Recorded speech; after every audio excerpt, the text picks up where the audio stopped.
Sénateur Wells de l'Alberta.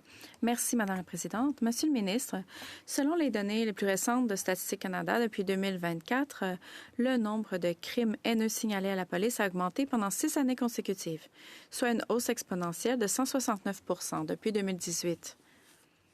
Malheureusement, la haine semble être en hausse au Canada.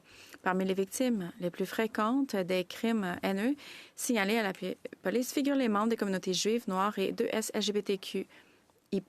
Les crimes haineux sont des crimes symboliques. Ils indiquent à chaque membre d'une communauté qu'il est exposé à la violence et à la victimisation.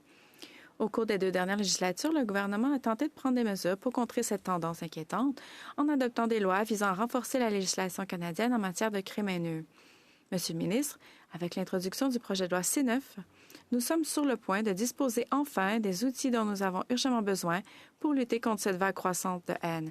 Ma question est la suivante. Votre gouvernement s'engage-t-il à travailler avec tous les partis et groupes ainsi qu'avec les parties prenantes pour faire adopter cet important projet de loi? Monsieur le ministre. Certainement. Écoutez, la réponse courte à votre question, c'est oui. Nous sommes engagés à travailler avec tous les partis au Parlement, dans les 2 chambres, afin d'adopter ces lois importantes. Vous avez parlé de différents groupes qui étaient ciblés de façon disproportionnée par les crimes haineux au pays. Vous avez parlé de la communauté juive, LGBTQ et la communauté noire. Alors, ce projet de loi a commencé avec une campagne contre la haine et très vite, dans nos discussions, nous nous sommes rendus compte que la haine ne s'arrête pas aux institutions religieuses. Alors, avec cette rétroaction, on a décidé d'inclure le crime de la haine.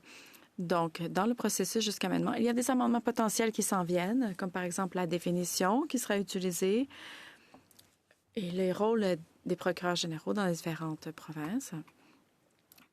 Et ça pourra potentiellement renforcer le projet de loi. On va considérer ces amendements de bonne foi. On ne veut pas être dogmatique dans ce processus. Et je pense qu'on peut envoyer un signal aux Canadiens qu'il y a une coopération multipartisane dans tous les partis, partout au pays. Nous savons qu'il y a une voie à suivre et ça ne va que renforcer les résultats pour les Canadiens. Et je serai heureux de recevoir la rétroaction, peu importe quel groupe auquel vous êtes associé.